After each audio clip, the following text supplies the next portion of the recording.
vais juste attendre quelques minutes. Tu me dis go, hein. Non. Mais on va juste attendre un tout petit peu. Ah, déjà, Parce que je vois que je suis en ligne. Ah, là, on est en ligne. ouais, That's the number of viewers. yes.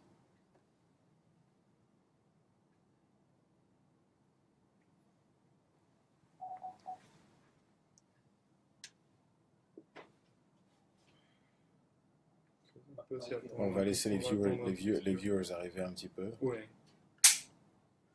En attendant, je vais.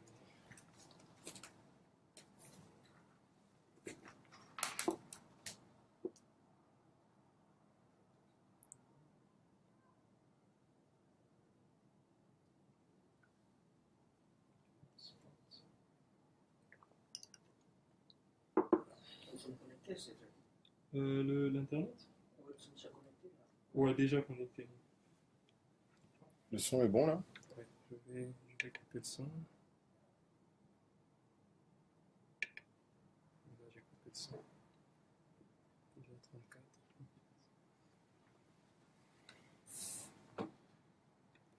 Tu as coupé là le son? Ouais.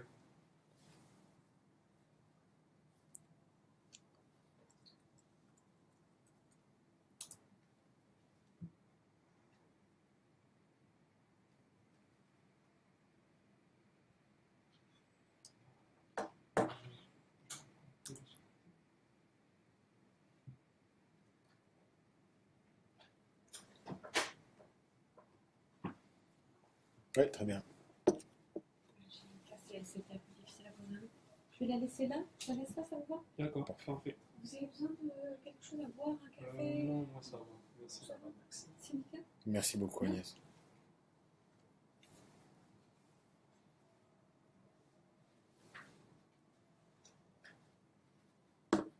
T'as branché le micro ou pas?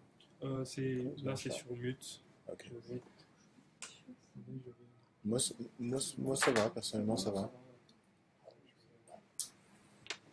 Je vous laisse les mains, je reviendrai. Non, non, il n'y a aucun problème. La clé est là, parfait. Bon après. Bon week-end à tous. Merci. Vous aussi. Au revoir.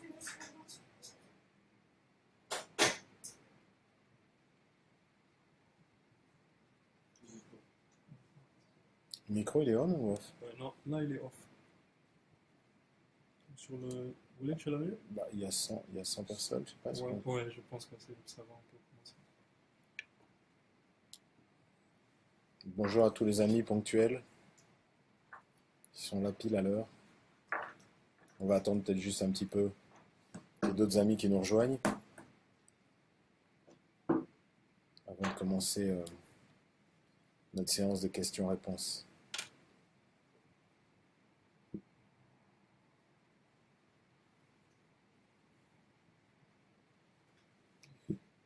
Bah, commençons. Bonjour à tous, je vous souhaite la bienvenue. Je vous remercie d'être là avec moi pendant 1 heure pour parler du pays. Je me suis pas mal prononcé ces dernières semaines, ces derniers temps. J'étais assez actif sur les réseaux sociaux. J'ai fait des déclarations qui apparemment ont eu leur effet, positif ou négatif. Mais je pense que c'est toujours important de pouvoir échanger, notamment avec la jeunesse, avec les personnes qui réfléchissent, qui se sentent concernées par les questions du Congo qui traversent une période, comme on le sait, particulièrement dramatique. Donc je vais sélectionner, c'est la première fois que je fais cet exercice, donc vous m'excuserez. Je suis à la base, je le confesse, un technopathe. Donc espérons que la technologie ne va pas nous lâcher en cours de route. Et puis je choisirai des questions, je ne pourrai malheureusement évidemment pas répondre aux questions de tout le monde, j'essaierai de prendre les plus importantes et qui couvrent les aspects les plus complémentaires. Et puis j'ai pris un petit bloc et je noterai éventuellement des questions au fur et à mesure que je les lirai. Alors, pas de son SVP. Est-ce que le son marche bien?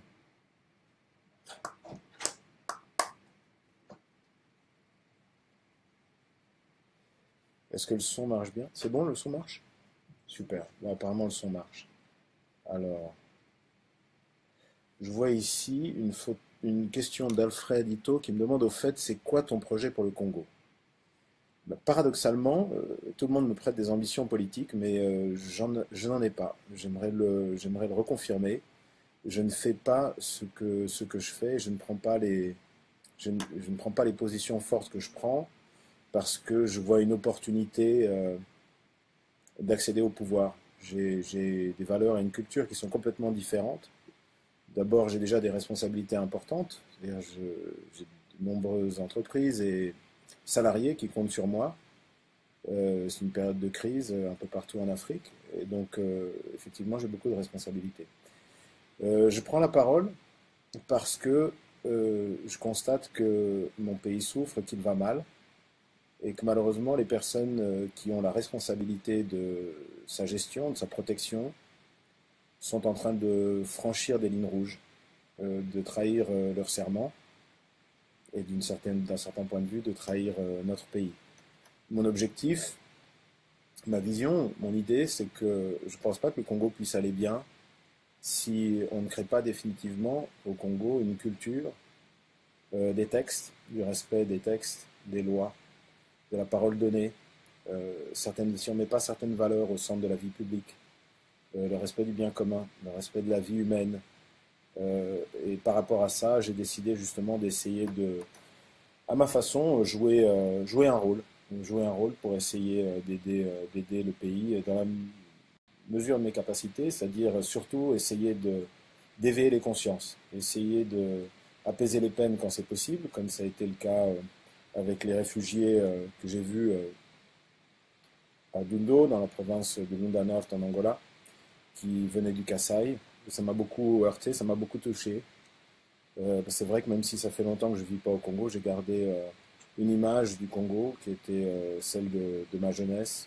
Et jamais j'aurais pensé voir les choses que j'y ai vues. Donc j'essaye d'adoucir les peines quand c'est possible, même si je me rends compte que ce n'est pas des solutions qui vont résoudre tous les problèmes.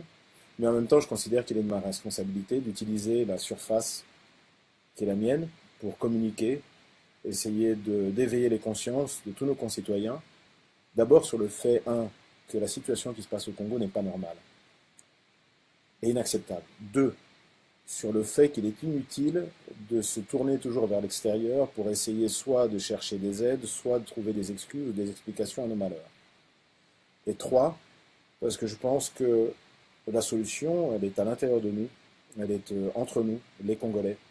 Il y a déjà une forte pression qui est en cours au niveau international. Et je pense réellement qu'aujourd'hui, il y a un moment qui est une opportunité unique dans l'histoire. C'est que le peuple congolais dise clairement ce qu'il est, de quoi il est fait, ce qu'il veut, ce qu'il accepte, ce qu'il n'accepte pas. Et je pense qu'on sera peut-être plus jamais dans notre histoire confronté à une infamie de la nature de celle à laquelle nous sommes confrontés aujourd'hui. Donc voilà, c'est une occasion pour tous les Congolais, en âme et conscience, de faire leur examen de conscience et de décider. Est-ce qu'on continue sur cette voie-là et on rebascule vers la Deuxième République et on continue ce cirque politico-médiatique qui nous est servi tous les jours, ou est-ce qu'on dit stop, ça n'est pas le Congo que nous voulons et nous sommes prêts à refuser, à mettre les pieds dans la porte, à faire front de manière, j'ai toujours dit pacifique, parce que je pense qu'on ne guérit pas les souffrances avec plus de souffrance, et on ne résout pas la violence avec plus de violence. Ça, c'est une vue de l'esprit. Et à tel point même que dans les réseaux sociaux, j'ai vu beaucoup de gens qui ont réagi, peut-être qu'il y a des réactions, là il y a tellement de questions, il y en a beaucoup qui déboulent, c'est difficile de faire le tri.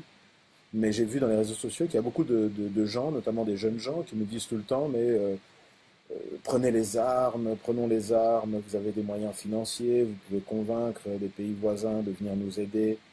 Et j'ai vraiment l'impression parfois que les gens qui parlent comme ça sont plus des gens peut-être du pouvoir qui essayent de décourager ou de troubler l'opinion publique. Aujourd'hui au Congo, il n'y a pas lieu de rajouter de la guerre. Il y a déjà de la guerre pratiquement partout dans le Congo. Les populations civiles sont exsangues, souffrent. Les enfants ne vont plus à l'école. Il n'y a plus l'État est quasi inexistant. Est-ce qu'il faut vraiment qu'on rajoute encore des turbulences à tout ça? Je ne le pense pas. Donc pour moi, il faut une solution pacifique. Donc voilà le sens de mon engagement pour répondre à votre question. Je vais essayer de regarder les autres questions qui sont là.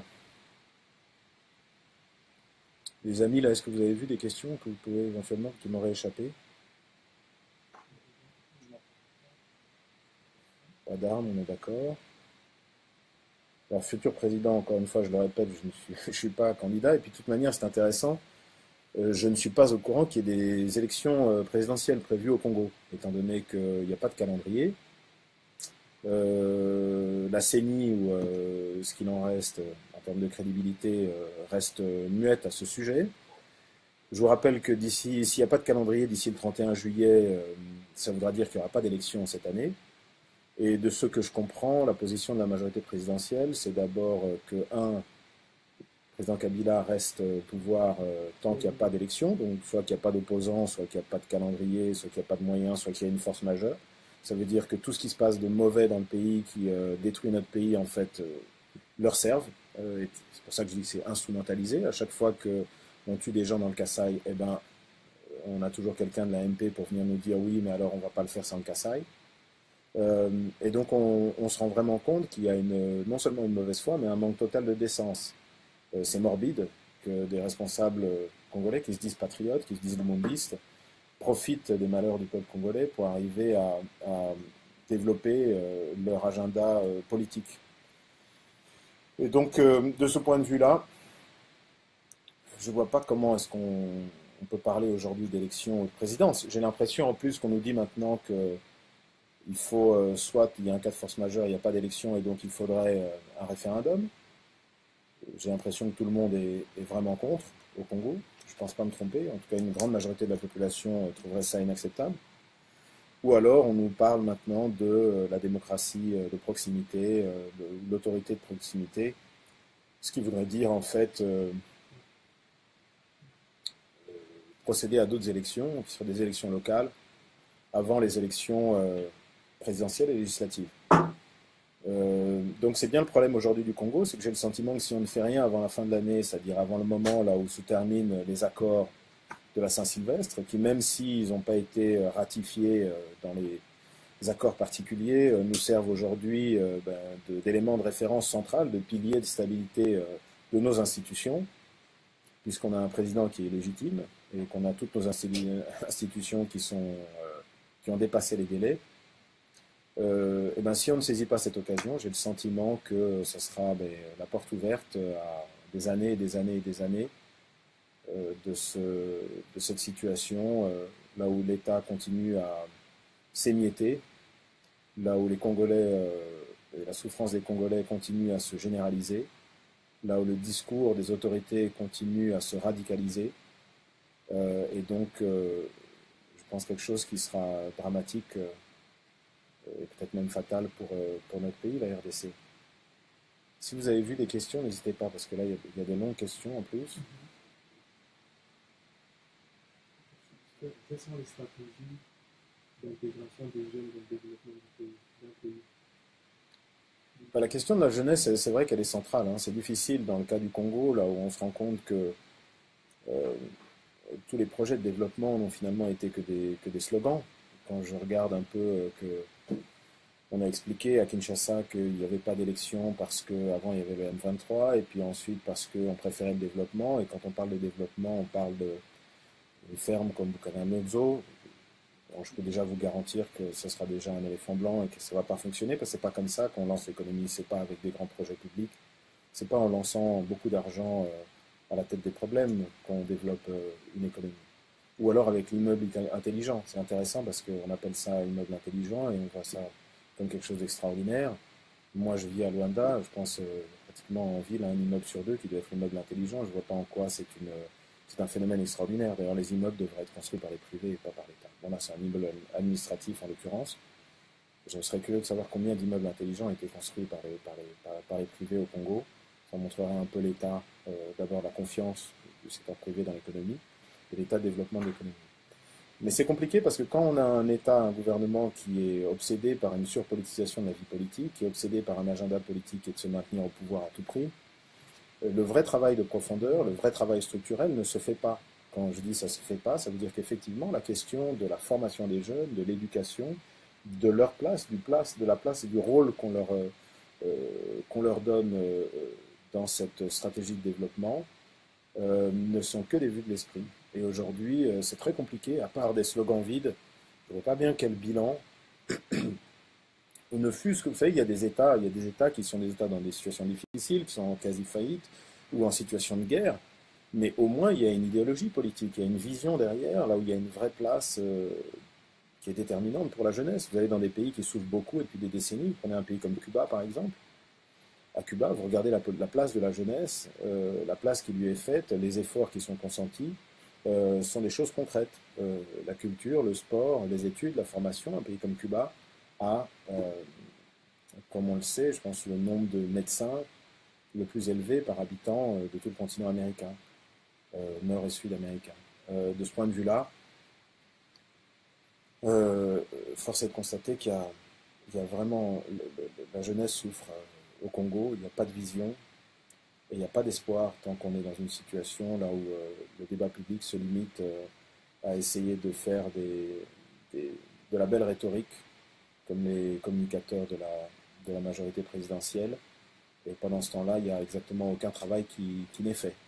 Ou alors quand on a des gouvernements comme ce gouvernement-ci, qui sont des gouvernements pléthoriques, qui sont dans un contexte là où il est absolument impossible de travailler, et du reste avec une situation économique et des recettes fiscales qui font qu'il n'y a aucun budget susceptible, enfin disponible, qui soit susceptible de développer le moindre plan d'action économique ou social. Il y a Serge Plus Ouais. qui demande pourquoi vous avez attendu longtemps et pourquoi seulement aujourd'hui.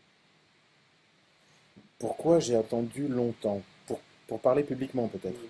Mais d'abord parce que je suis depuis pas très longtemps sur les réseaux sociaux.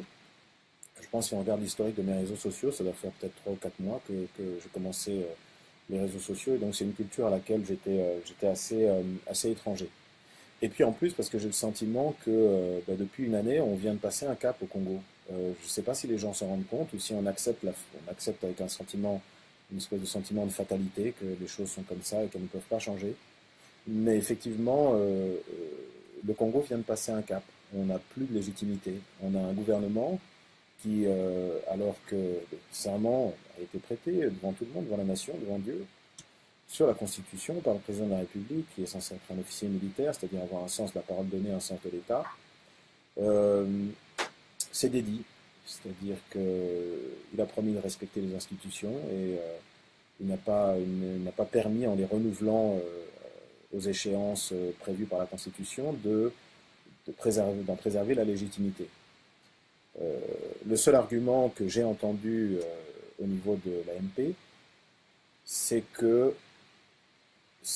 le président n'est pas illégitime, notamment parce que il n'est pas le seul à avoir glissé. Et ça, c'est quand même, c'est grave et c'est triste lorsqu'on est congolais et qu'on entend des choses comme ça. Et puis c'est honteux. C'est comme si vous avez un enfant de l'école qui revient de l'école et qui vous dit voilà papa, j'ai eu 0 en mathématiques. Et quand vous commencez à lui faire la morale et à lui expliquer que c'est très mal, il vous explique non mais c'est pas grave parce que j'ai aussi eu 0 en sciences physiques et en sciences naturelles et en français etc., etc. Et ça, je pense que c'est vraiment le niveau 0 de la politique. Ce niveau-là c'est pas tellement une question de médiocrité, c'est une question d'irresponsabilité. Et ça, je suis désolé, mais en tant que Congolais, je ne pardonne pas. Et en tant que Congolais, je me sens dans l'obligation de faire quelque chose. Au moins, le jour où mes enfants, un jour, me poseront la question, ou mes neveux, ou qui que ce soit, ou des jeunes Congolais même me poseront la question dans 10 ans, dans 20 ans, oui, mais au moment où nous avons basculé dans la somalisation, qu'est-ce que vous avez fait, qu'est-ce que vous avez dit? Au moins, je pourrais dire, écoutez, j'ai essayé, j'ai parlé à qui pouvait m'entendre, j'ai essayé d'éveiller les consciences, j'ai essayé de proposer des solutions, j'ai essayé de tenir tête aussi, parce que dans ma démarche, il y a ça. Je pense qu'il y a beaucoup de Congolais qui ne peuvent pas aujourd'hui tenir tête au pouvoir, soit parce qu'ils vivent au Congo et qu'ils ils sont terrorisés par nos institutions qui devraient les protéger, notre police, nos services de sécurité, etc. Et puis aussi peut-être parce qu'ils n'ont pas la voix qu'ils portent.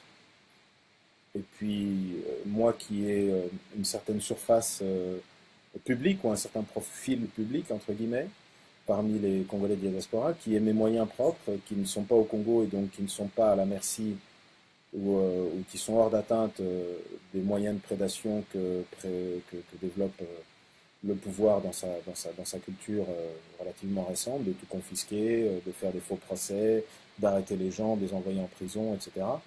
Je suis dans une position qui est privilégiée pour affronter, ces hommes et leur dire en face la vérité. Ils ne peuvent pas me faire taire. Ils ont essayé déjà par plusieurs moyens, essayer de créer du stress, essayer de créer de la tension. Là maintenant, apparemment, ils sont en train de créer des dossiers contre moi en disant soi-disant que je serais ou un faussaire ou que j'aurais des contacts avec je ne sais quel rebelle en exil. Ce n'est pas le cas. Je vous confirme que je suis un fervent défenseur des solutions pacifiques. Et puis tout ça sont des distractions. Je pense que ce qui est important là maintenant, c'est ce que, pas moi en tant qu'individu, mais nous tous, chacun d'entre vous qui me regardez, qui me suivez, sommes capables et sommes en mesure et sommes prêts à faire pour aider concrètement le Congo.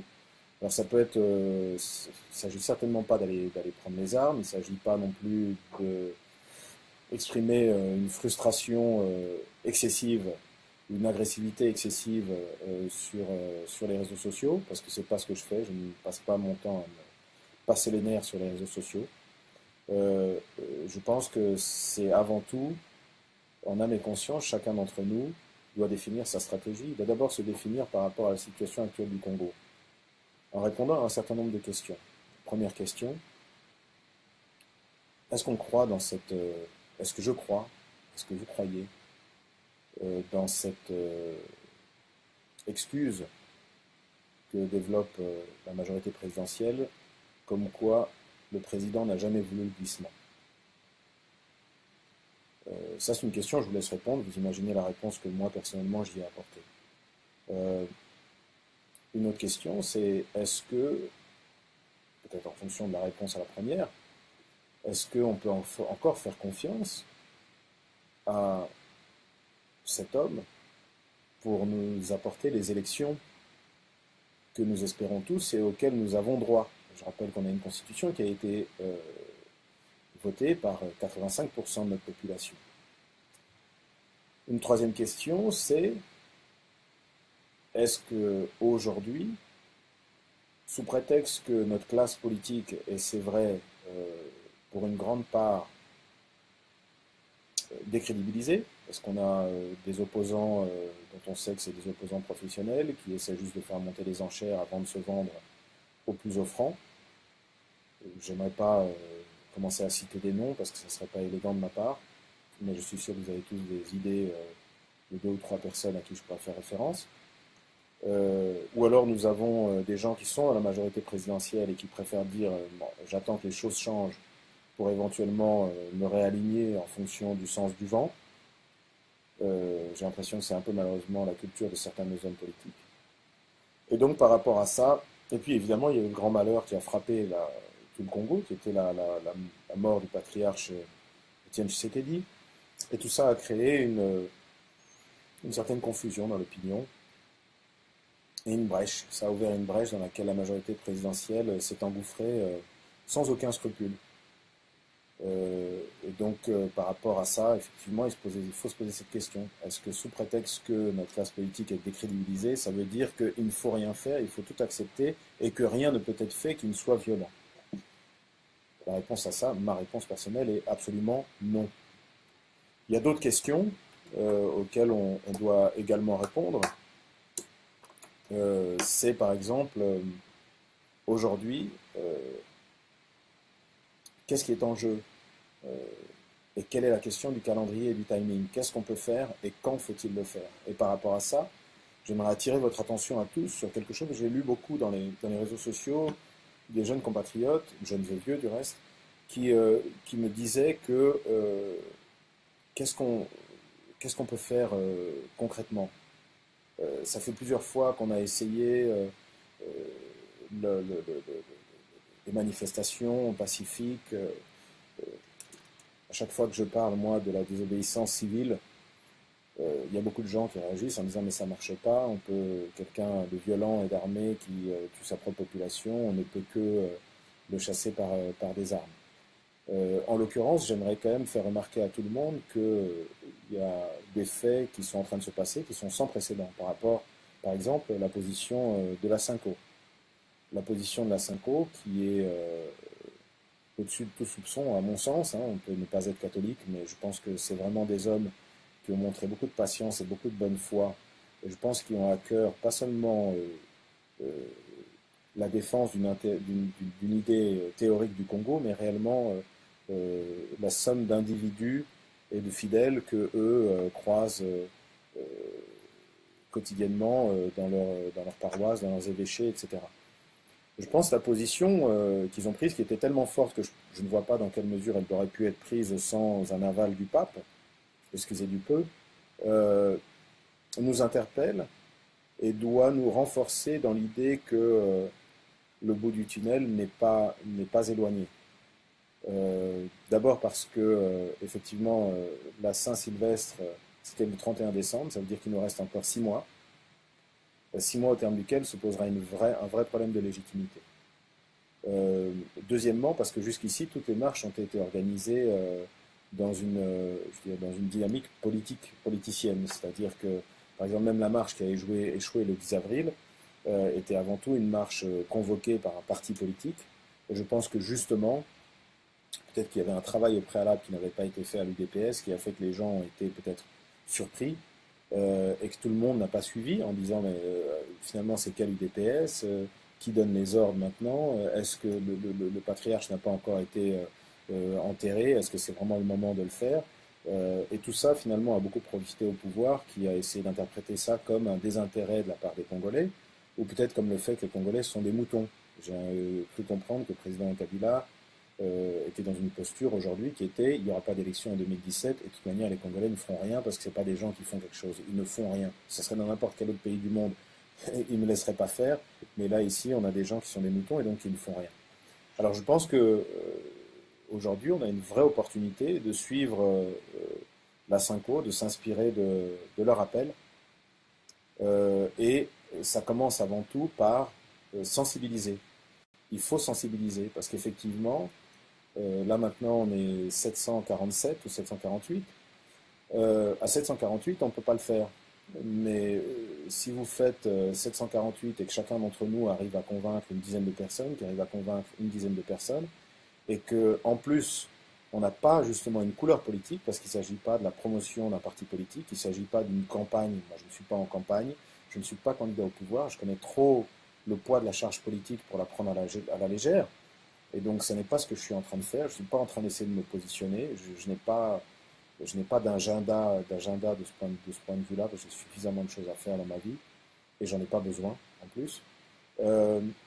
Mais je pense qu'à ce moment-là, le fait que ça soit apolitique, le fait que les églises, et l'Église catholique notamment, soient avec nous pour nous encourager à une mise au point pacifique avec nos dirigeants, mais à leur envoyer un message clair, coordonné et en masse, que nous n'acceptons plus le jeu qui est fait avec nos institutions, avec nos textes, avec nos lois, et nous les tenons pour responsables de l'affaiblissement de l'État qui a permis une généralisation des conflits au Congo et un nombre incalculable de tragédies humaines dont ils porteront toujours la responsabilité pour le moins morale.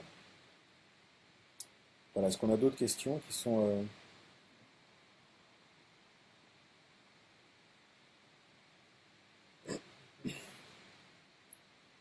Alors, c'est marrant, on dit on ne prendra pas Lucifer pour remplacer Satan. Alors, c'est très intéressant parce que je suis tout à fait Francis Mondombo, je suis tout à fait d'accord avec vous. Alors, je ne me considère pas du tout ni comme Lucifer ni comme Satan, mais je pense que la question fondamentale, c'est pas qui nous dirige. La question fondamentale, c'est la manière dont celui qui nous dirige est arrivé au pouvoir. Parce que cette manière détermine sa capacité à réformer notre vie politique, notre vie publique, et à mettre au centre de celle-ci un certain nombre de valeurs qui manquent cruellement aujourd'hui. Je pense notamment à l'importance de dépolitiser la vie politique, la vie publique. Au Congo, on a aujourd'hui des petits chefs partout, dans toutes les provinces, dans toutes les circonscriptions, qui arrivent à développer un capital politique et ensuite à le vendre au plus offrant. Et ça rend le jeu politique vicié fondamentalement. Et donc je pense effectivement que c'est une des raisons pour lesquelles je suis contre les mouvements armés. Parce que je ne vois pas l'intérêt de remplacer M. Kabila par un autre M. Kabila, quand bien même ça serait moi. Je ne vois pas, si jamais une personne arrivait au pouvoir par les armes, je ne pense pas que cette personne serait la bonne personne pour nous mettre sur le chemin qui doit être le nôtre. C'est-à-dire le chemin du sérieux, de la reconstruction et des valeurs. Et donc effectivement, je suis absolument contre. Je pense que c'est important qu'on ait un processus et un débat électoral avec un vrai débat politique, avec des vraies personnes qui ne s'opposent pas qu'au niveau de la personnalité, au niveau des origines ethniques, mais qui a un vrai débat autour de quels sont les maux structurels du Congo au-delà des problèmes conjoncturels, et un vrai débat d'idées. Et que les Congolais puissent choisir. Les gens disent souvent, oui, mais les gens des campagnes sont des paysans, ils ne comprennent rien, ils n'ont pas de maturité politique, il faut juste leur donner des t-shirts et leur promettre des choses, et puis ensuite, la vraie politique, elle va aller se faire entre nous à Kinshasa. Je pense que l'élection présidentielle, c'est justement l'opportunité qui est donnée à tous les Congolais de pouvoir faire ce choix. Et vous savez, même quand vous parlez à quelqu'un qui ne parle pas forcément la même langue que vous, mais qui peut vous poser des questions, qui peut vous écouter, qui peut regarder aussi dans vos yeux, est-ce que vous êtes quelqu'un de vrai, quelqu'un de profond, quelqu'un de sincère ou pas. C'est un vrai droit qui est un fondement, à mon avis, de notre République et de notre démocratie. Raison pour laquelle je trouve que c'est absolument impardonnable le jeu que nos politiciens sont en train d'être faits en confisquant ce droit-là aux Congolais. Et c'est très important que ce processus ait lieu pour que la personne qui sera élue ait la légitimité de pouvoir faire le travail de pacification, de réorganisation, de recrédibilisation de notre État, aussi bien à l'intérieur de nos frontières que aussi à l'extérieur, parce que c'est aussi un drame. Aujourd'hui, nous sommes considérés comme un État voyou. Nos dirigeants sont considérés comme des gens peu respectables, des gens malhonnêtes, des gens manipulateurs et irresponsables. Et ça, c'est malheureusement une honte que nous devons porter collectivement. Et donc, je suis absolument contre l'idée que quelqu'un vienne au pouvoir par les armes. Par contre, je pense, personnellement en âme et conscience, je ne vois pas comment le pyromane pourrait être appelé pour combattre le feu. Je ne vois pas comment ce pouvoir actuel, et quand je dis ce pouvoir actuel, je parle malheureusement au sens large, et là il s'agit d'une opinion qui est juste personnelle, je ne vois pas comment on pourrait compter avec ce pouvoir-ci, avec M. Kabila, avec la culture de pouvoir qu'il a développée avec nos services de sécurité, etc., pour participer à ce processus électoral. Vous savez, quand vous jouez à un jeu de société et qu'on vous attrape en train de tricher, et d'avoir, comme au Monopoly, vous avez pris de l'argent dans la caisse pendant que les autres regardaient à côté, il n'est plus temps ensuite, quand on vous attrape la main dans le sac, de dire écoutez, continuons la partie, c'est pas grave, je garde l'argent qui était là sur la table, mais on va continuer la partie et j'arrête de tricher, on verra bien si ça ira mieux plus tard. Je ne vois pas comment c'est possible, pour faire une allégorie un peu plus légère. Et donc ça pose un vrai problème. Ça veut dire que lorsque j'entends les gens de la MP dire les élections avant tout, cap vers les élections, mais on fait les élections sans Katumbi, on fait les élections avec des gens en prison, on fait des élections avec des régions entières qui sont mises à sac, à feu et à sang, avec des gens qui, je pense, pour une large partie de l'opinion, sont des tricheurs. Je ne vois pas comment est-ce que ça serait possible d'avoir les élections qu'on veut. On ne veut pas des élections à tout prix, on veut des vraies élections, des élections libres qui permettent d'avoir un pouvoir ensuite qui reflète la volonté populaire et qui, fort de cette légitimité, arrive à remettre le pays sur les rails. Parce que si on considère le bilan à faire de la situation du Congo de 15 ans de M. Kabila au Congo, c'est un bilan dans lequel le passif est disproportionné par rapport à l'actif. Et effectivement, je suis désolé, si on fait le bilan de M. Mobutu, c'est un bilan qui a des points qui sont terribles, qui a des échecs qui sont dramatiques, mais c'est un bilan dans lequel, en tout cas, on a réussi, pendant tout le temps de sa présidence, à maintenir certaines valeurs comme des valeurs prioritaires, comme par exemple l'unité nationale. Ça aujourd'hui, j'ai l'impression que dans le jeu qui est en train d'être développé au Congo, entre les évasions suspectes des prisons, entre les milices comme des Banamura et des gens comme ça qui disent eux-mêmes qu'ils ont été armés par le pouvoir, je pense qu'effectivement ça lève des suspicions d'une telle gravité que je ne vois pas comment dans un contexte pareil on irait à des élections qui seraient susceptibles de nous amener la paix et la légitimité dont nos institutions ont besoin. C'est des paroles très graves. Je l'ai dit publiquement parce que c'est important que c'est le moment de parler ou jamais. On a 6 mois maintenant, là où il vaut mieux, comme on dit lors des mariages, dites-le maintenant ou taisez-vous à tout jamais. Donc je le dis, c'est mon sentiment personnel. Ça veut dire qu'avant la phase électorale, dans laquelle, je rappelle, nous ne sommes pas, on nous présente comme un mirage dans le désert à quelqu'un qui est en train de mourir de soif. Vous savez, les mirages, on voit de l'eau dans le loin, mais en fait qui ne sont qu'une illusion d'optique qui est faite par l'évaporation de l'air. On nous présente et on nous parle de ces élections, alors qu'il y a une volonté manifeste qu'elles n'aient pas lieu, ou en tout cas qu'elles soient des élections qui n'en soient pas, c'est-à-dire des élections tronquées, c'est-à-dire des élections de triche. Eh bien, je pense qu'il est important que, par rapport à ça, on considère qu'il y a un moment qui précède le moment de la campagne, qui précède le moment des élections, qui est ce moment du face-à-face entre Joseph Kabila et la nation congolaise. Là, il va falloir que d'une seule voix, d'une voix claire, d'une voix calme, mais d'une voix grave, on lui dise, Monsieur Kabila, nous n'acceptons pas le jeu que vous êtes en train de faire avec l'avenir de nos enfants. Nous n'acceptons pas que vous continuiez à instrumentaliser nos institutions et le malheur de nos compatriotes. Par rapport à ça, nous réclamons que vous respectiez votre serment constitutionnel et que, faisant constat de votre échec à protéger nos institutions en leur permettant d'être renouvelées à échéance prévue par la Constitution, vous en tiriez les conséquences politiques et que vous nous laissiez, entre nous, organiser les élections auxquelles nous aspirons. Alors j'imagine qu'il y a beaucoup de gens du PPRD qui ont les cheveux qui se dressent sur la tête, qui jurent qu'ils feront la guerre plutôt que d'accepter ça. Par rapport à ça, ce que je pense, c'est que il y a une seule vraie réponse, c'est la réponse que leur réservera la rue et la population.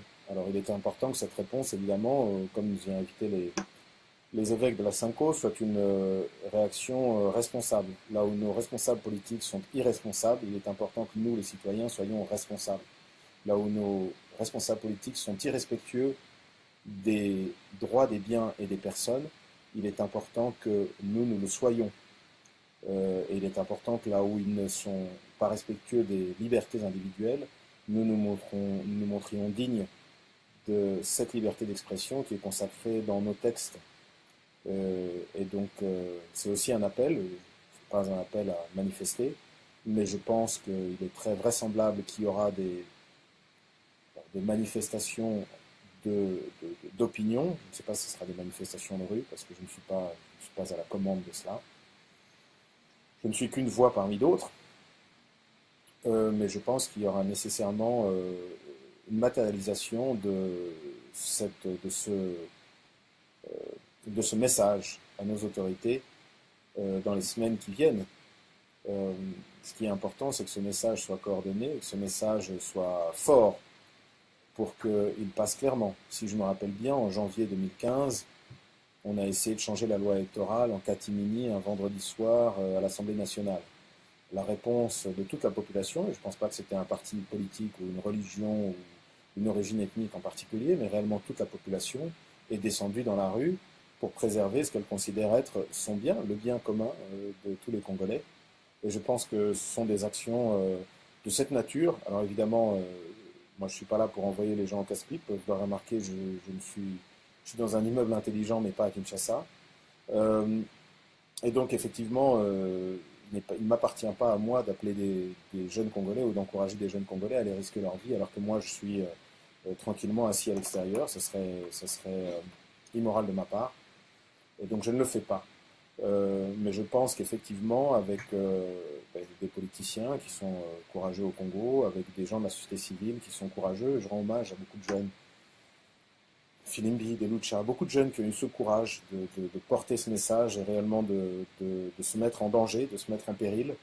Et je pense qu'il faut que d'une manière pacifique, d'une manière responsable, d'une manière grave, nous fassions tout pour qu'on puisse porter ce message. Et je pense aussi que le degré de dangerosité de ce message, au-delà du moment où on va délivrer, la nation congolaise va délivrer ce message, dépendra beaucoup de la coordination, mais surtout de la masse critique. Et c'est pour ça que je dis encore une fois, ce qui est important, c'est pas d'aller faire de la politique sur Internet ou sur les réseaux sociaux et de crier son patriotisme et d'insulter les politiciens. Moi, je n'insulte personne, je n'insulte pas les gens de la majorité présidentielle que je considère être mes adversaires. Nous ne sommes pas en guerre, ce ne sont pas mes ennemis. Je considère que c'est important la question de la masse critique. C'est pour ça qu'il faut sensibiliser tous azimuts. Il faut vulgariser le discours et le message. On est un peu moins d'un millier maintenant à échanger. Et en même temps, on parle français. Il y a beaucoup de gens au Congo qui ne parlent plus français. Et donc c'est très important que chacun qui entend ce message puisse le relayer auprès des siens, expliquer ce qui se passe, expliquer le message de la Cinco, expliquer qu'il ne s'agit pas d'aller remettre quelqu'un d'autre, de refabriquer un autre Joseph Kabila, mais il s'agit plutôt d'un éveil des consciences et de protéger notre démocratie en garantissant, en faisant tout ce qu'on peut faire pour garantir qu'on ait des vraies élections libres. Voilà. Une autre question? Une question. Que pensez-vous de la stratégie actuelle de l'opposition? Alors déjà, je connais mal la stratégie de l'opposition, et puis c'est très. Le problème, c'est qu'on a, on a une grande, il y a une grande confusion en fait. C'est une situation. S'il y a quelque chose qu'il faut reconnaître aux gens de la majorité, c'est qu'ils sont très forts. S'ils étaient aussi forts à développer leur stratégie machiavélique pour éviter les élections et garder M. Kabila au pouvoir, s'ils étaient aussi forts dans le domaine de la reconstruction du pays et de la gestion du pays, je vous assure qu'à l'heure qu'il est, on serait probablement au niveau de la Corée du Sud. C'est malheureux, mais effectivement, ils ont développé une stratégie pour se maintenir au pouvoir qui est divisée pour mieux régner. C'est-à-dire qu'ils ont usé essayer de tenter ou de corrompre des politiciens peut-être pas suffisamment conscients de la responsabilité historique qu'ils portent. Ils ont mis d'autres en prison, ils ont envoyé d'autres en exil pour s'assurer justement d'avoir une opposition qui était divisée. Là, je pense qu'aujourd'hui, quelqu'un comme Étienne Tshisekedi doit être l'objet de tellement de pression et tellement de propositions alléchantes mais contre nature. Et je salue son courage. Réellement, je ne suis pas membre de l'UDPS, par rapport au Congo, je suis en politique. Et donc, je ne vais pas aller dire je suis pour l'un, pour un parti ou pour un autre parti.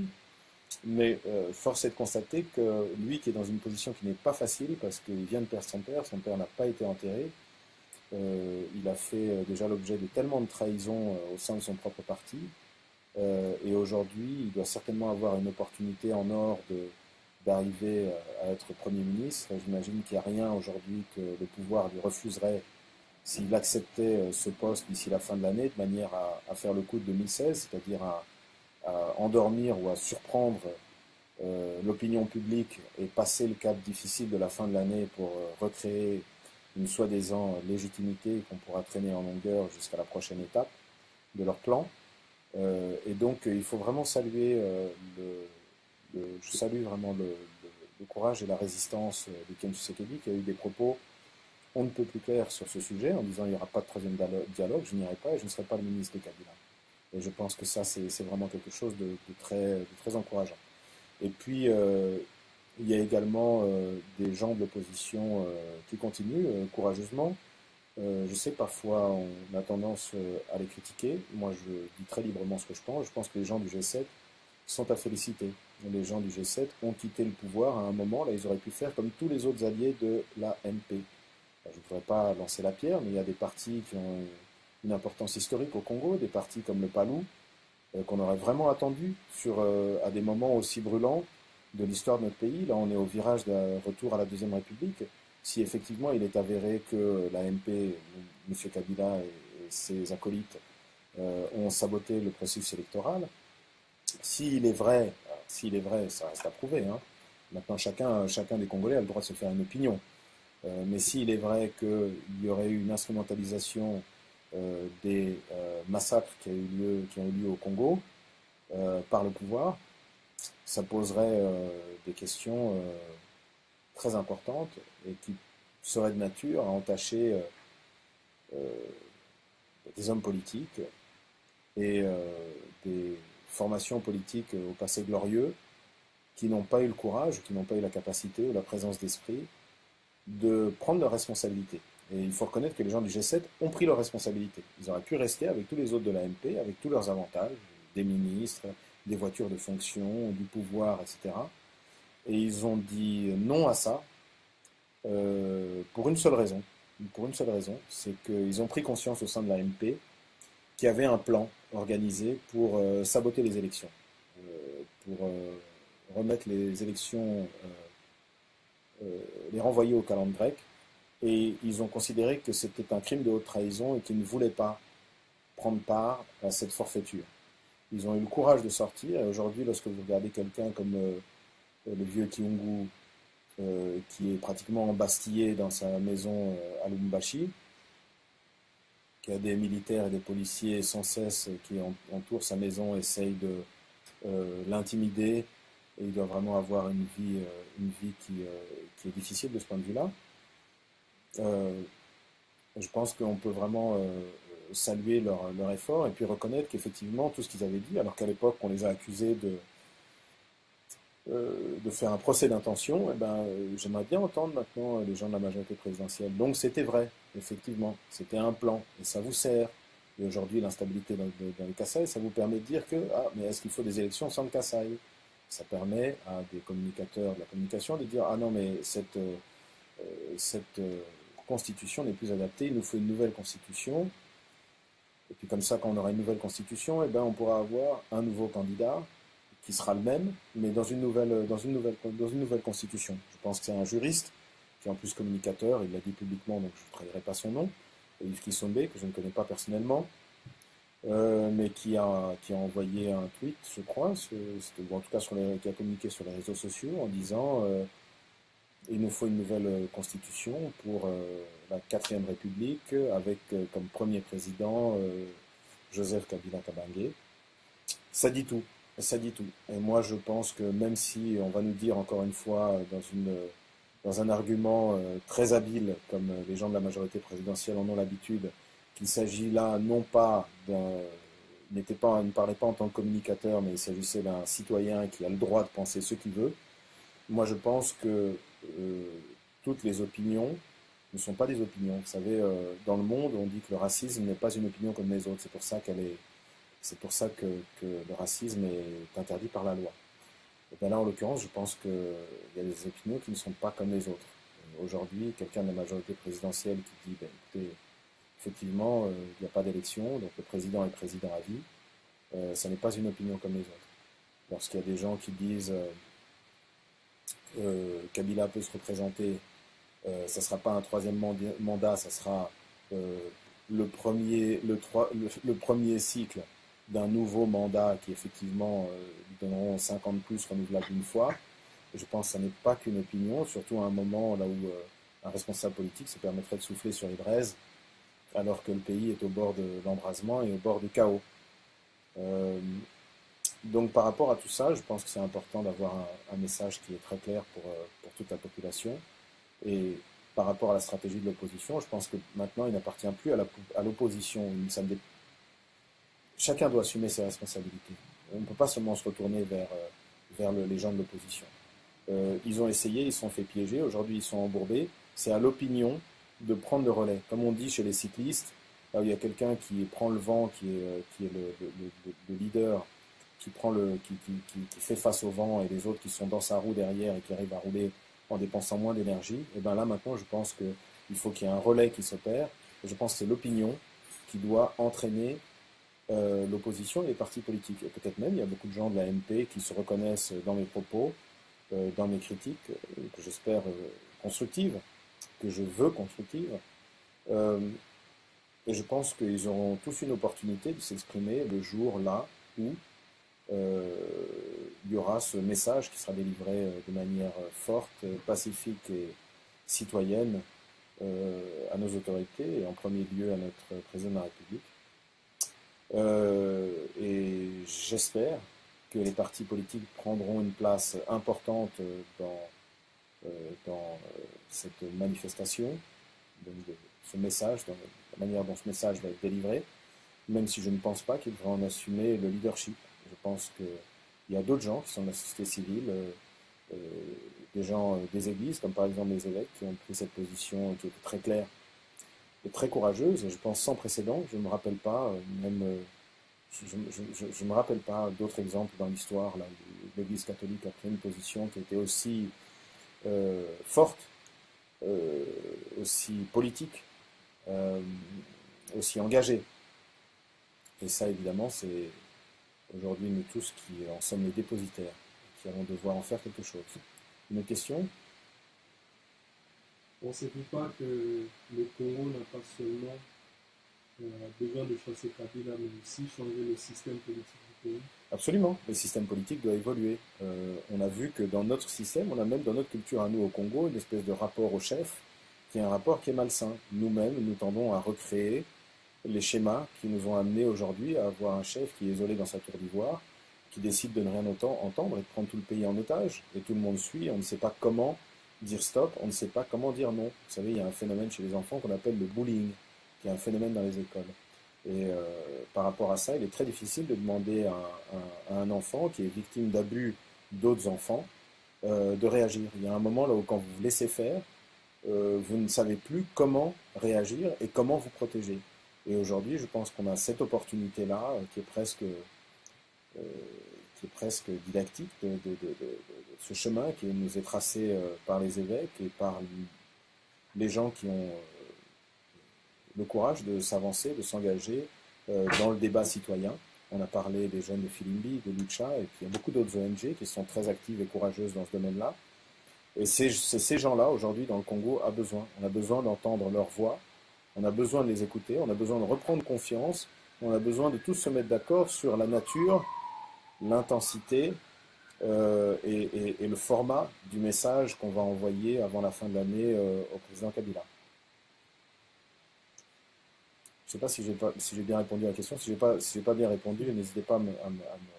Il y a nos jeunes amis de Africa de 243 qui sont là.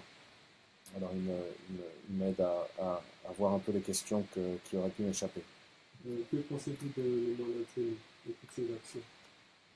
Alors je ne connais pas les actions de Némonansemi, c'est compliqué parce qu'on est dans le domaine religieux. Et donc je voudrais pas offenser les gens. Je me méfie. Je pense qu'on vit dans un État laïque et d'une manière générale, je suis contre tout mélange entre le pouvoir et la religion. Je pense que c'est un mélange dangereux. Je suis très inquiet de la situation actuelle parce que je ne vois pas comment il est possible dans un État normal. Là, je crois encore, peut-être qu'il faudrait contacter le Guinness Book des records. Je ne sais pas s'il y a déjà eu dans un pays des milliers d'évasions en quelques semaines, comme ça a été le cas au Congo, et que ça ne fasse même pas sourciller le gouvernement. Donc le président n'en parle pas, il n'y a aucun ministre qui démissionne. Monsieur Tshibala, il est ministre depuis maintenant quelques semaines, je n'ai jamais entendu le son de sa voix. Donc depuis qu'il est sorti, en fait, je l'ai déjà entendu, je crois, en prison, ou quand il est sorti de prison, là où je pense qu'il a été assez courageux. Et je ne comprends pas à quel point on peut changer du tout au tout. Aujourd'hui, lui est originaire du Kasaï, et je n'ai pas entendu un mot sur les massacres et les souffrances du peuple kassaïen. Je ne peux pas me l'imaginer, je ne peux pas me l'expliquer. Il y a des milliers de prisonniers, dont certainement des bandits qui sont enfuis. Je pense qu'il n'y a même pas un dixième qui a été récupéré. Donc ça veut dire qu'il y a tous ces bandits qui sont aujourd'hui lâchés dans les rues de nos villes. Et nos citoyens sont à leur merci, sans que les autorités ne fassent un commentaire. Le président de la République n'en a pas parlé, bon, il ne parle jamais, donc c'est pas compliqué. Le monsieur Tchibala, on n'a jamais entendu le son de sa voix depuis qu'il est Premier ministre, donc c'est pas compliqué. Les porte-paroles du gouvernement ou de la majorité, bon, c'est des grands rhéteurs, donc ils maîtrisent vraiment le français, mais souvent pour plutôt contourner les questions que les adresser. Et puis, évidemment, un ministre de la Justice qui est plus occupé à essayer de monter des dossiers contre des opposants politiques plutôt que d'assumer ses responsabilités qui sont importantes. Les responsabilités de son ministère et d'assumer la responsabilité de ce fiasco sans précédent. Des milliers de gens qui sont dans des milliers de prisonniers qui sont évadés. Et ça m'inquiète par rapport à Neyman Al-Semi parce qu'effectivement, les gens qui sont restés dans la prison ont témoigné à quel point c'était une attaque coordonnée. Là, on l'a fait sortir, lui, et je ne sais pas comment on les appelle,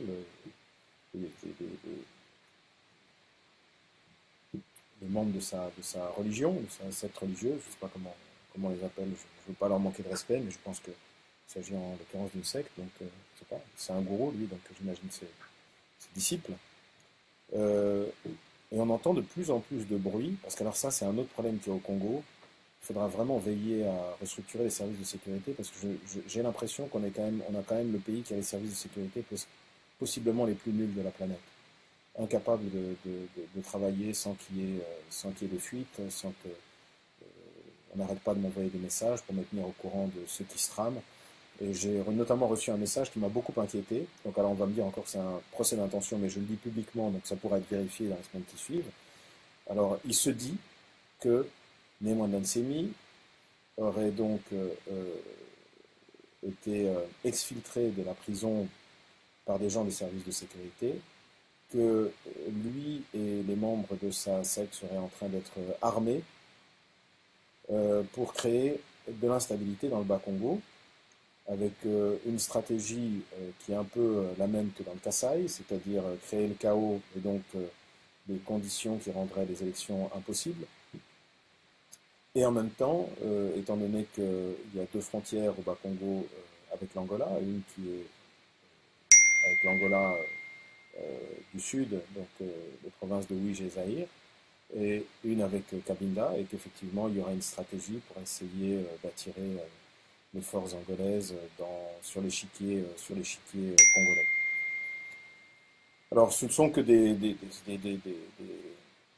rapports qu'on me fait, des informations qu'on m'apporte. Ce ne sont pas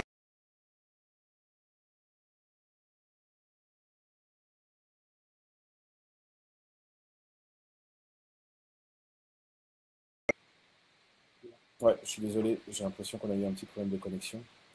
Mais bon, donc je reviens à ce que je disais, c'est important, il ne s'agit pas d'allégation de ma part, il ne s'agit pas d'accusation de ma part, je n'ai absolument aucune preuve, il s'agit juste d'informations qui me reviennent et on peut en croire ce qu'on veut, je suis relativement bien informé. Et ça serait effectivement très grave. Ça serait très grave parce que ça voudrait dire que si la stratégie de l'ANP, c'est la stratégie de la terre brûlée, on serait effectivement dans une situation ni plus ni moins de ce qu'on appelle un crime de haute trahison. Alors on n'en est pas là, mais sincèrement, lorsque je vois les rapports qui ont été faits à la Commission des droits de l'homme des Nations Unies, lorsqu'ils ont fait leurs enquêtes dans les camps en Angola, c'est du domaine public. Et je pense que le président de cette commission en a fait un rapport aux médias. C'est effectivement excessivement inquiétant d'entendre qu'il y a des gens qui disent qu'ils sont des Banamura qui ont été armés par l'ANR mercenaires qui étaient armés par la DGM, à qui on a donné des tenues paramilitaires et qu'on a transportés en camion, en avion, dans les Kasaï et qui se sont livrés à des abominations, parce que c'est fondamentalement des Bakatakatana, des gens comme des Gédéons. Alors on peut me dire, oui, c'est du n'importe quoi, vous dites n'importe quoi pour essayer de salir le gouvernement, mais j'aimerais bien que chacun des Congolais qui me suit réfléchisse en âme et conscience, qu'est-ce que ça veut dire d'avoir un gouvernement qui met un criminel de guerre aussi dangereux et atroce que Gédéon, qui a commis des faits avérés de viol, de meurtre, de torture, de cas de cannibalisme, de tuer des femmes enceintes, des fœtus, etc. C'est-à-dire les pires crimes qu'on puisse commettre. Comment un tel homme a été installé dans une villa à Lubumbashi et lui-même a répondu, j'ai entendu à la radio, comme beaucoup d'entre vous, lorsque un journaliste étranger l'a appelé, qui a répondu clairement, non, je suis à Lubumbashi et je soutiens le président Kabila, je vais faire un parti politique pour le soutenir. Nous sommes tous Congolais, nous connaissons la mentalité congolaise, nous savons bien ce que ça veut dire. Et là, effectivement, j'accepte, faites-moi un procès d'intention. Je pense effectivement, et je condamne le gouvernement, et je condamne M. Kabila, d'avoir fait alliance avec quelqu'un qui a tué des Congolais et qui est de nature à continuer à tuer des Congolais. Et par rapport à ça, j'espère que, je n'ai aucun doute, que toute la vérité sera faite. La vérité sera faite. Et il sera très difficile de cacher, même si aujourd'hui, je vois qu'il y a une réjouissance malsaine de la part du gouvernement de M. Tshibala par rapport à cette requête ou à ce combat que menait son gouvernement afin qu'il n'y ait pas d'enquête indépendante pour la situation du Kasaï. Je pense qu'il sera impossible, j'aimerais rassurer tous ces messieurs, notamment les communicateurs, il sera impossible de cacher le détail des horreurs qui ont été commises et la responsabilité, directe ou indirecte, pas seulement collective du pouvoir, mais individuelle, de chacun de ceux qui auraient ou pris une part directe, ou même qui seraient complices de ces crimes imprescriptibles. Donc, je pense que la majorité présidentielle devrait avoir le triomphe un peu plus modeste, notamment parce qu'il s'agit de la mort et du sang de nos compatriotes. Voilà. J'ai l'impression qu'on a fait 1 heure. Est-ce que vous voulez qu'on fasse une dernière question, peut-être? Est-ce qu'il y a un sujet qu'on n'a pas abordé? Que pensez-vous des actions des Congolais de la diaspora, les retenons, les combattants? Mais, vous savez, il y a eu cette question qui a été posée par rapport au concert de Fally Ipupa. C'est important que nous tous, les Congolais, au niveau de l'opinion, nous prenions le temps de réfléchir exactement à ce que nous voulons, ce pourquoi nous nous battons. Et notamment ceux d'entre nous qui ont été courageux. Il faut dire, les combattants, c'est des gens qui ont décidé de faire quelque chose pour leur pays.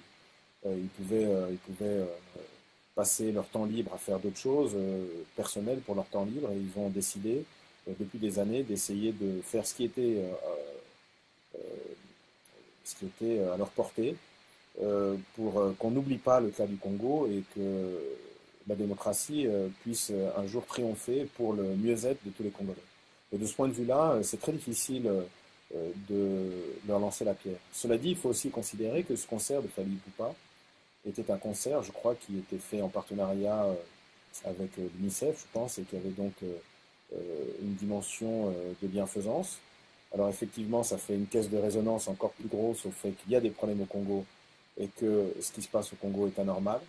Mais je pense qu'il faut qu'on essaye progressivement de trouver une autre manière d'exprimer à la fois notre frustration, mais aussi de vivre notre engagement pour le Congo. Et de ce point de vue-là, je crois qu'on est aussi en train de tourner une page et de vivre maintenant une nouvelle époque. Le Congo, il a besoin de sa diaspora. Moi, je vois le pouvoir actuel qui est en train d'essayer de diviser les Congolais. Je vois que tous les jours, on nous sort des histoires, ah, toi, tu n'es pas congolais, à toi. Cette histoire de la congolité, on l'a déjà vu vivre en Côte d'Ivoire, on sait que ça n'apporte que la destruction, et la personne, et ceux qui perdent dans cette question-là, dans ce débat-là, c'est le pays lui-même. Ce sont les citoyens de ce pays-là, et les Ivoiriens ont payé très cher ce petit jeu politique vicieux. Et c'est important que nous nous protégions de ça et que nous ne rentrions pas dans ce jeu-là, même s'il y a de fortes tentations, et il y a de fortes tensions, même quand on regarde la situation dans l'Est de notre pays, il y a de fortes tensions, c'est très difficile aujourd'hui de dire comment est-ce qu'on va vivre tous ensemble. Mais je crois qu'il faut, le premier pas, c'est peut-être de s'inspirer beaucoup plus de l'approche des évêques, qui est une approche de paix et une approche de réconciliation. Il y a des moments dans la vie d'un pays là où tous les membres d'une nation peuvent se retrouver autour de certains idéaux forts, dans des moments historiques et dramatiques de la vie d'un pays, là où toutes les barrières, qu'elles soient politiques, qu'elles soient d'âge, qu'elles soient de sexe, qu'elles soient d'origine ethnique, sont effacées, parce que tous nous sommes appelés à participer en tant que citoyens concernés par l'avenir de nos enfants. Et de ce point de vue-là, je pense que la diaspora a un grand rôle à jouer, et il faut d'abord saluer ses efforts, son amour pour la patrie. Et puis je pense qu'il faut qu'on développe une culture au Congo, là, au lieu de diviser et de jouer sur nos faiblesses, nous commencions à réunir, unir et jouer sur nos forces, ce que malheureusement le PPRD, l'ANP, M. Kabila et ses alliés n'ont jamais réussi à faire. Aujourd'hui, on parle encore de Congolais. On ne m'a pas posé la question, en tout cas je ne l'ai pas lu, peut-être que ça faisait partie des quelques insultes qui auront pu apparaître ça et là. Sur la question de ma nationalité, par exemple, moi effectivement j'ai une mère européenne, j'ai un père congolais, je pense que tout le monde connaît, mais je pense qu'aujourd'hui il y a beaucoup de Congolais qui vivent à l'étranger, depuis que notre pays est pratiquement en faillite depuis les années 80, il y a tellement de Congolais qui sont partis à l'étranger et qui ont eu des enfants à l'étranger, des enfants congolais ou des enfants métis, qui sont des enfants qui ont étudié, qui sont brillants dans les sports, qui ont des carrières politiques, des carrières professionnelles extraordinaires, qui sont des vrais atouts, parce qu'aujourd'hui c'est vrai qu'on a un système éducatif au Congo qui est en panne, qui n'arrive pas peut-être à générer suffisamment d'intellectuels et de gens avec la capacité de travailler dont on a besoin aujourd'hui par rapport aux défis économiques de notre pays et des sociaux de notre pays. Et donc il faut qu'on joue sur nos atouts. Aujourd'hui, est-ce qu'on a des enfants qui sont nés de pères et de mères congolais en Scandinavie ou aux États-Unis ou en Australie? Il y a des Congolais dans tous les pays de la planète. Moi, je voyage beaucoup. Je trouve toujours des Congolais. J'ai trouvé un Congolais quand j'étais en voyage de noces à Tahiti, à Bora Bora, un Congolais. S'il me suit, je le salue. Est-ce que ces gens sont moins Congolais que vous et moi? Et est-ce que surtout ces enfants qui n'ont jamais vécu au Congo, qui ont une nationalité étrangère, qui parlent peut-être pas leur langue, mais je vous rappelle que le français est quand même une de nos langues officielles, qui ne parlent pas peut-être une de nos langues ancestrales, et même pas le lingala. Est-ce que ça veut dire qu'ils en sont pour moi moins congolais que d'autres? Est-ce que ça veut dire est-ce qu'il serait intelligent de la part du Congo de se priver du concours et de la contribution de ces jeunes Congolais qui ont été exposés à d'autres expériences, qui ont un savoir-faire que nous n'avons pas au Congo, à un moment où nous avons tellement cruellement besoin des cerveaux et des bras des Congolais. Moi, personnellement, je ne le pense pas. Alors, je ne veux pas commencer à rentrer dans ce débat parce qu'effectivement, il y a une loi, il y a une constitution avec une loi sur la nationalité qui est suffisamment claire, même si cette loi, j'aimerais le rappeler, n'est pas appliquée. Et je pense qu'on a parlé de cette question, peut-être une question, avant de finir, que j'aimerais aborder, cette question par rapport à Moïse Katumbi. Et je sais qu'on est en train de beaucoup instrumentaliser maintenant la question de sa nationalité. Moi-même, dont vraiment, je pense qu'on ne peut pas douter du fait que j'ai des origines congolaises. Je pense que tout le monde sait qui est mon père. J'ai découvert il y a quelque temps qu'il y avait même un arrêt de bus, un quartier, je ne sais quoi encore, à Kinshasa, à Kimanseke, mais j'ai aussi entendu... oui, voilà, donc, quartier de Kolo. Donc j'aimerais bien entendre quelle est cette personne de l'AFDL ou de l'ANP ou de je ne sais qui peut venir me dire que je ne suis pas congolais. Je sais qu'on est en train de chercher tous les moyens parce qu'il y a des gens qui ont peur que j'ai en fait des ambitions politiques. Et ils disent, voilà, quelqu'un qui a peut-être des moyens, peut-être intellectuels, qui a des moyens peut-être financiers et matériels, qui peut-être arriverait à délivrer un message qui pourrait convoquer, qui pourrait sensibiliser une masse critique de Congolais et qui pourrait poser un problème lors des élections. Et je peux vous confirmer que tout est en train d'être fait pour essayer que je ne puisse pas rentrer au Congo, que je ne puisse pas m'enrôler, que je ne puisse pas participer aux élections, éventuellement me présenter. C'est exactement la même chose qui est en train d'être fait avec Moïse Katumbi. C'est quelque chose qui est tellement cousu de fil blanc. Si encore c'était la première fois, malheureusement, ce pouvoir nous a habitués à ces manipulations et ces abus divers et de toutes sortes, et donc il a perdu toute crédibilité par rapport à ce dossier sur lequel j'ai entendu M. Tamboué, je pense qu'il a perdu tout sens. J'ai dit que j'allais insulter personne, mais là, sincèrement, il l'a dit publiquement et je suis absolument choqué. Il est prêt vraiment à tout faire pour essayer de plaire ou de servir ses maîtres. Je pense que de la même manière, il a joué un rôle terrible pour son pays lors de la transition politique de M. Mobutu, qui aurait dû partir bien plus tôt que 97, puisque déjà en 92 ou 93, tout le monde était bien d'accord à la CNS que tout ça devait terminer, qu'il fallait qu'il y ait une alternance, une normalisation et une démocratisation de la vie politique. Mais également, bon, je ne veux pas tirer sur l'ambulance, parce que je conçois bien qu'il était juste porte-parole et qu'il n'a jamais eu le courage de porter une arme en s'engageant aux côtés des rebelles. Mais je considère que s'il devait y avoir une loi qui prévoit la déchéance de nationalité, je pense qu'il serait probablement un des premiers candidats pour la déchéance de nationalité au vu de ce qu'il a fait dans cette rébellion dont tout le monde sait qu'elle a été instrumentalisée et armée par les Rwandais, et au jeu vicieux qu'il est en train de faire maintenant pour saboter nos institutions. Alors, je ne voudrais pas manquer de respect à l'institution ministre de la Justice, mais j'ai l'impression que c'est la personne même qui manque de respect à cette institution, et donc je lui suis moins redevable en tant que citoyen que lui ne me l'est. Alors, effectivement, par rapport à cette question de Moïse Katumbi, soyons très clairs, Moïse Katumbi n'est plus congolais, soi-disant, depuis le moment là où il représente un espoir pour la démocratie au Congo, un espoir pour avoir des élections et un potentiel. Alors, vous n'êtes pas tous des katumbistes, je l'entends bien. Il y a des gens qui sont des gens remarquables, qui ont déjà présenté leur candidature. Je pense à quelqu'un comme M. Matungulu, qui a, je pense, un style qui est tout à fait respectable, et quelqu'un qui a un CV qui est éloquent, qui parle pour lui-même. Il y a des gens très courageux, des gens aussi avec une vraie colonne vertébrale, des gens comme des Martin Fayoulou, des gens comme ça. Donc il ne s'agit pas de faire du pro-katoumisme, mais ce que je dis, c'est qu'effectivement, Moïse Katumbi représente aujourd'hui un vrai danger pour le pouvoir. Et donc, on va nous sortir des dossiers à dormir debout, sans aucune vergogne, les uns après les autres.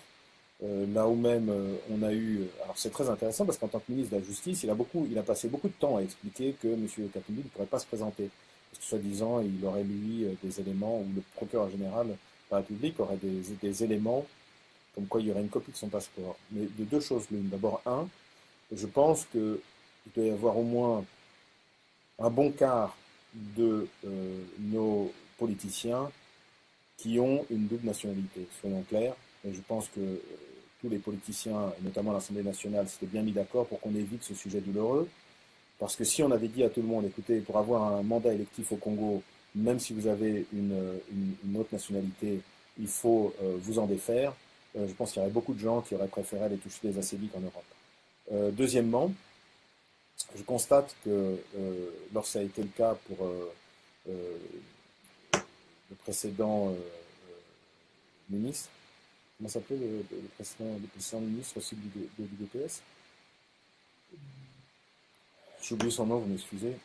Peut-être quelqu'un peut me le... Oui, Sami Badibanga, exactement, pardon. Samy Balibanga, effectivement, là on a trouvé une solution qui apparemment était complètement illégale, qui était grosso modo de lui faire signer un document comme quoi il aurait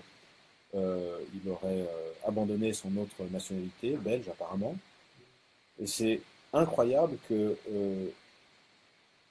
il y a un dédoublement de personnalité, un manque de responsabilité, un manque de sens de l'État, un manque d'éthique tellement fort que M. Tamboué fasse toute une interview à la presse en expliquant les raisons pour lesquelles M. Katumbi ne pourrait pas se présenter à l'élection présidentielle, alors que ça n'a posé problème pour aucun autre mandat électif ou non de notre classe politique. Je pense que ça montre le niveau, le manque de sérieux, le niveau de machiavélisme et de manipulation auquel la majorité présidentielle est prête.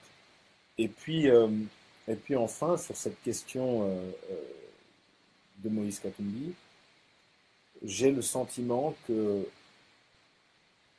en tant qu'avocat, qui comprend ce que signifient les mots éthique et déontologie, je ne vois pas comment il est possible qu'il invite Moïse Katumbi à rentrer au Congo et à faire face à ses juges, alors que la juge qui a produit sa condamnation à 3 ans dans cette affaire Stoupis a témoigné elle-même qu'elle avait fait le pistolet sur la tempe. Et en l'occurrence, le pistolet de M. Kalev Moutonde, qui est le chef de l'ANR, comme tout le monde sait, de triste réputation. Et cela directement coordonné, apparemment, par le chef de l'État. Je trouve que ça le rabaisse beaucoup, M. Tamboué. Je trouve aussi que, et ça je lui en veux personnellement, il rabaisse l'image du Congo, il rabaisse l'image de nos institutions, et je pense que c'est là où il est important que tous les Congolais aujourd'hui vraiment signent la fin de la récréation en disant ça suffit, l'amateurisme, la médiocrité et les clowneries dans un contexte aussi dramatique là où les Congolais meurent, c'est-à-dire qu'à chaque fois que notre gouvernement et notre gouvernement s'affaiblit, se décrédibilise par rapport aux institutions, à tous nos partenaires internationaux, eh bien, il y a plus d'instabilité. Quand il y a moins d'État, il y a plus d'instabilité. Quand il y a plus d'instabilité, eh bien, il y a plus de souffrance et il y a plus de morts. Et moi, je fais un lien direct entre la restauration de l'autorité de l'État par des élections vraies qui interdiraient à ceux qui ont triché de continuer à saboter ce processus et les grandes turpitudes, les grandes souffrances que subissent, les grandes violences que subissent nos populations. Et il ne s'agit pas seulement, je le répète, d'une situation actuelle, parce que quand vous avez des millions d'enfants qui ne sont plus en mesure d'aller à l'école, qui n'ont connu que la violence, les viols, les meurtres, qui ne parlent pas français ou anglais, qui maîtrisent peut-être 500 mots de vocabulaire, sont des enfants qui demain seront des adultes, que nous n'aurons pas les moyens, nous, le Congo, je parle d'une responsabilité collective du Congo, n'aurons pas les moyens de les intégrer socialement, professionnellement, n'auront ni les moyens financiers, ni les moyens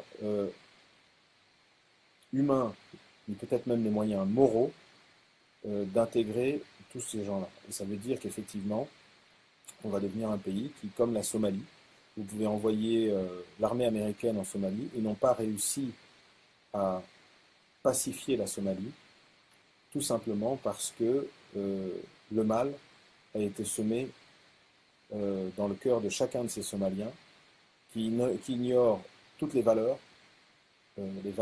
humaines qui auraient pu lui être enseignées dans son foyer, vu qu'il a grandi sans maison, les valeurs civiques et patriotiques qui peuvent être lui enseignées à l'école et dans le cadre de la vie démocratique de son pays. Et ça, c'est un poids terrible. Et j'aimerais, s'il y a dans les gens qui me suivent, et qui m'écoutent, des gens qui sont aujourd'hui en train de se poser des questions par rapport à leur engagement auprès du pouvoir actuel ou leur silence par rapport à la situation qui se passe, j'aimerais qu'ils trouvent le courage de se regarder dans la glace et d'écouter, de s'écouter et de réfléchir au plus profond d'eux-mêmes à l'importance qu'ont les 6 mois que nous allons vivre maintenant et l'importance que le pays puisse compter sur chacun de ses enfants pour que dans la paix, dans l'ordre, dans le respect des règles civiques et citoyennes, la population et la nation congolaise, la population de toutes les villes du Congo, des villages, dans les provinces, puissent reprendre le destin de notre pays en main, qui a bien besoin qu'on s'occupe de lui et qu'on se remette au travail et qu'on se remette à l'aimer et à le respecter. Voilà, j'ai beaucoup parlé, on avait un rendez-vous d'1 heure, on a fait 1h20, j'ai essayé de répondre au plus de questions possibles. Alors je vois fausse commune de Maluku oubliée, alors avec 3 personnes qui pleurent. Alors Claude Chatour, une fausse commune. Alors une fausse commune de Maluku, alors si c'était que les fausses communes, mais malheureusement si on devait faire égrener le chapelet de tous les crimes et les catastrophes humanitaires dans lesquelles on suspecte, et il y a des raisons, il y a des éléments probants qui nous permettent de suspecter, sinon la main active, au moins le concours indirect, c'est-à-dire la complicité de nos autorités, et qui établirait le fait de cette haute trahison et de ces crimes imprescriptibles, on n'en sortirait plus. Et effectivement, on se rend compte qu'il y a une vraie machine de communication de l'ANP pour faire oublier aux gens tout ça, toutes les promesses, tout ce qu'on avait dit. Et puis un jour, du jour au lendemain, on fait toutes les négociations, on promet qu'il y aura des élections. Monsieur Mende, qui en tant que porte-parole, ils vont encore me dire que non, ça c'était dans son temps libre à la télévision, il donnait son opinion de citoyen, mais il a dit, je crois, cette année sera une année électorale, 2017 va se terminer, ce ne sera pas une année électorale. Et les seules guerres qui ont eu lieu, ce sont les guerres que vous avez laissées se créer ou que vous avez créées vous-même. Et donc l'opinion jugera, le peuple jugera. Un jour, les tribunaux jugeront.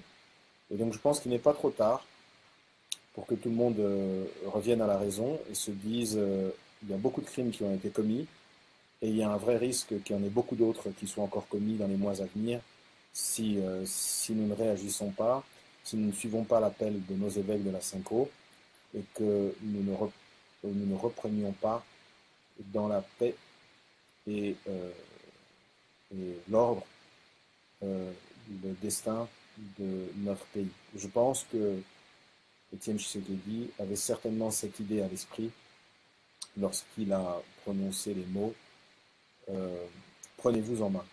Alors je ne reprendrai pas, je ne commenterai pas, parce que je pense que Laurent Désiré Kabila l'a dit également, mais je préfère évoquer la mémoire d'Étienne Tshisekedi plutôt que celle de Laurent Désiré Kabila en l'occurrence. Je m'en excuserai. Voilà, mais écoutez, je voulais vous remercier, c'était un échange qui était très intéressant. Peut-être qu'on aura l'occasion un jour de le refaire. En tout cas, moi je suis disponible, comme vous l'aurez compris. J'ai décidé que M. Kabila avait franchi une ligne rouge et que je ne pouvais plus me taire, je ne pouvais plus être silencieux. Je n'ai pas d'agenda politique, donc inutile de me demander mon programme politique parce que je ne me présente à aucune élection. D'abord parce qu'il n'y aura pas d'élection, il n'y a pas d'élection. Aujourd'hui, c'est encore une carotte qu'on essaie de tendre, mais qui ne sert que à nous faire avancer dans la direction dans laquelle on essaie de nous faire avancer. Et c'est effectivement vrai, l'image n'a jamais été plus vraie que la carotte et le bâton, avec M. Kabila qui est assis au-dessus sur le dos du Congo, qui en l'occurrence dans cette image-là serait l'âne, malheureusement. Mais voilà, donc j'ai décidé de ne plus me taire, quelles que soient les conséquences. Je vous engage tous et je vous encourage tous à continuer à soutenir ceux qui ont le courage de parler, nos évêques de la Cinco, les jeunes qui ont le courage de s'exprimer, aussi sur le terrain, parce que là, c'est là que ça se passe. Et je vous engage à parler avec vos voisins, dans les universités, avec vos amis, à la sortie de l'église, parce que si le Congo et les Congolais ne se prennent pas en main en 2017, je crains que la prochaine opportunité de se prendre en main pacifiquement et de remettre notre pays sur les rails sera vraiment dans trop longtemps. Dans trop longtemps, et peut-être que le Congo ne survivra pas. Donc voilà, je vous remercie et puis je vous souhaite un très bon week-end. Merci à tous de m'avoir posé des questions et d'avoir réagi à mes commentaires. À bientôt.